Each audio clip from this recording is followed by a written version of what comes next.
Good morning, good afternoon, good evening. Welcome to Techstroverts, the podcast exploring the how behind the who of people working in tech. My name is Martina Simon and I am your host. This podcast covers anything but the job. We introduce the guest, move on to the buzz wheel, a letter number randomizer that determines the questions I'll ask, and we close with sage advice about careers in the industry. Plug in. We're recording. Tobias, over to you. My name is Tobias Azizah. I am a micro kitchen program manager here at Meta, working for tech, but in a non-tech role, part of the broader Culinary team. I oversee the EMEA and APAC regions, looking after everything from innovation, our sustainability initiatives, DEI initiatives, budget management, vendor management, working out the direct route and strategies we're going to make our program successful. Now, I was so keen, audience, to talk to Tobias because he gets all the snizzacks correct for us, whether it be Harvest Festival or Black History Month. There's food reflecting different cultures. And I think that is fantastic and super important. And so we're so happy and lucky to have Tobias. And that's as much as work I want to talk about, because as you know, on this podcast, it's not about the job per se, but it's about the people. You guys will be familiar with the format now if you've been listening to the first episodes. We have a buzz wheel. It is a bank of 520 questions where the letter determines the question format. So that could be how, when, why, which, who. And the question number determines the topic, of which there are 20 topics. Tobias, please, can you give me a letter and a number combination to get this going? I thought about this. I think I have a strategy. Let's go for B9. Sounds like a demand. B9. I can't be 9. I'm in my 30s now. 9 brings the topic of astrology. And the question under B, which starts with can you name all 12 zodiac signs in the order of the months? Oh, no, you're not doing this to me. I feel like bringing up Google. Yeah. No, I mean, I can give it a try in terms of naming them, but in order, I'm lost. So. I don't want to put either of us on the spot for that. So it's interesting that I've got that in as a question. But all right, let's try it. So Libra, Scorpio, Aries, Taurus, Virgo, Aquarius. Oh no, I'm missing some big ones. Some Pisces. Yeah, that's my one. I was like, where's Pisces in this list? Yeah. What is that, like 8, 9? I think I'm out. That's all I can recall right now. Which one are you? I'm a Taurus. You're a Taurus. Oh, yeah. Astrologically in order, I think it's Aries, March, Taurus, April, Gemini, May, Cancer, June, Leo, July, Virgo, August, Libra, September, Scorpio, October, Sagittarius, November, Capricorn, December, Aquarius, January, and Pisces, February. Go you. I mean, I can't fact check you. So I promise you that's legit. I may or may not have a reference guide. Yeah. Do you read your star sign in the Metro? Other newspapers are available. I don't. So my wife is more into star signs. I mean, she has opinions on me being a Taurus. I have opinions on you being a Taurus as well. It doesn't sound like your opinions are as great. The Tauruses I know are the women in my family. Typically, I'm fine with them. I mean, they're the bull, aren't they? Taurus is the bull. I think that is bull headed too hard a term? You're quite relaxed and. I mean, I have opinions, but I think that I like to think I get on with people. I don't think I'm stubborn, but I think that's something a stubborn person will say. So. Okay, no more tests. Tobias, I think you fared well there. Could you give me another letter and number combination? Let's go for N8. N8, lovely. 8 brings the topic of education. The question here under N is, was school your favorite parts of education? When we say school, we're talking about like the primary to secondary school. That's a great clarifying point. Yeah, so I'm talking only about primary or secondary.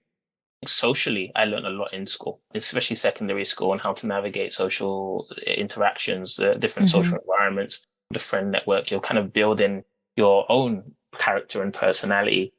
When you have a passion for what you're learning, you really are invested in learning it. Completely agree. I think my school experience, I don't think I grabbed anything specific.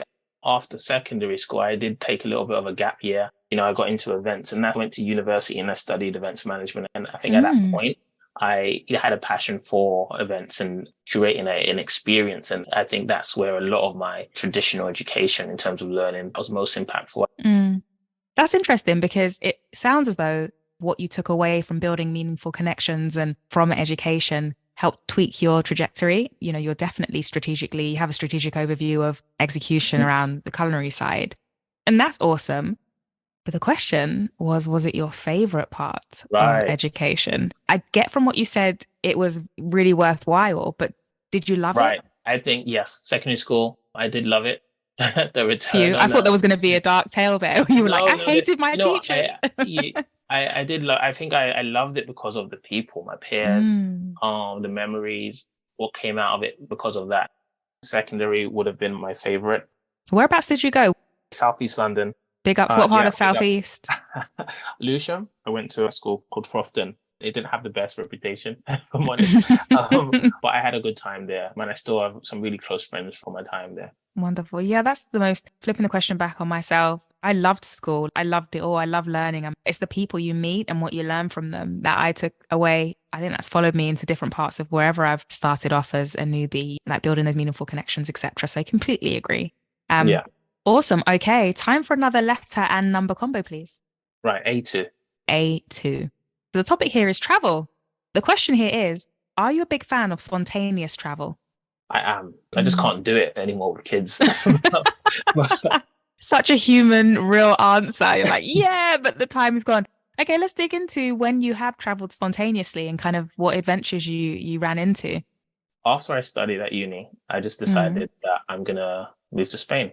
I love So that. I did Spanish as part of my degree. I thought I might as well move to Madrid and like really try and learn this language. So I did end up staying around 6 months, and really while I was there, it was an amazing experience. Getting to understand another culture. That was my first kind of solo foray into somewhere international, and it was more than a holiday. And I think anyone that has really kind of studied language when they're not in the country and not having an immersive experience, it's a problem when you go to that country. Difficult. You think that you know the language, but you really don't. I had some real issues with really trying to just do basic things, you know, find accommodation, buy certain things. It kind of forced me to really start to meet people. And how I met people was there's something called intercambios, which is language exchanges, basically. The idea is that people want to learn English, you want to learn Spanish, and you talk in this kind of Spanglish way where you might start in Spanish. A little quid pro quo. You're like, okay, I'll give you some English if you give me some Spanish. Basically. So, and yeah, no, I had a great experience. Love that. Lovely. Can I have another letter and number, please? I'm going to go for 03. 03. Okay. Oh, so 3 brings the topic of sounds. And the question under O is, were polyphonic ringtones better than the ringtones of today? Yes, they were. Just making your own ring, like you spent your whole lunch break, like just composing. Composing that ringtone. And do you remember the infrared, just trying to send it to each other? Like yes. Oh my goodness. We're Asian. We're dating ourselves. Look, how did you acquire your first phone? You know, I don't actually remember how I got it. I remember the wanting to upgrade, and I remember seeing like £80, 100. You're just like, this is a lot of money. Unattainable. So listen, now that's a lot of money, the way things are. Oh yeah. Now, some stage I did get a better phone. I think that was given to me by my older sister. I felt like I'd arrived when I had my first mobile. I had a Tigger from Winnie the Pooh case, the ones you could clip on and off front and back. So it was a bright orange. I remember my speed dial. Listen, I had arrived, and then I don't know what my ringtone is. Like half the time my phone's on. You don't know my ringtone is Explosive by Dr. Dre, but the instrumental. You know the track? Yeah. I don't know my ringtone. Oh my goodness. Phone is on vibrate most of the time, to be honest. I don't even want to be bothered. Leave me alone. Yeah, that's another. It's like do not disturb. It's a bit harrowing receiving a phone call these days. Nobody leaves a voicemail. What psychopath is phoning me? Send a text like a normal person. Do you know what? I'm the guy that calls. I think I don't leave voicemails. I just want a quick answer then and there. Yeah. It depends on what it is. If it's simple, I'll send a message. But I might be the guy that calls. I feel like you're one of those people in the team that ping somebody quick call and then they get the anxiety. I don't do that. I don't. Tobias, this has been brilliant. I've really enjoyed speaking with you. I've laughed so much. In the last few minutes, the tradition is to give some sage advice to the listeners wanting to get into the culinary space, to get into tech. What advice could you give that you've received or that you have yourself to pay it forward? I would say, firstly, there's a more limited number of non-tech roles in a Hmm. lot of tech companies, but there are non-tech roles available, whether it's a culinary or facility space, a security space. And I think that not shying away from applying that predominantly tech companies, there is room for non-tech applicants. There's no real direct way. There are multiple roles that can match in some level of flexibility. And from this environment, specifically working in a non-tech role within a tech Mm. company, often people feel like tech companies are filled with software engineers. You can be in this space and be just as of value and important to the infrastructure of the company. And I've kind of learned the importance of programs like mine that keep the wheel turning. The office environment is so crucial, especially these days, to how people show up for work. If people want to show up for work, the value placed on roles such as mine are starting to be appreciated a bit more. Love that. And completely. Tobias, you're a very important cog in the wheel of tech, keeping us all turning and happy to turn up and see what there is available. Thank you so much for having this chat with me and for being part of Techstroverts. I've really enjoyed it. I hope you have too. Thank you. Thank you, Martina. You're very welcome. Goodbye. See ya.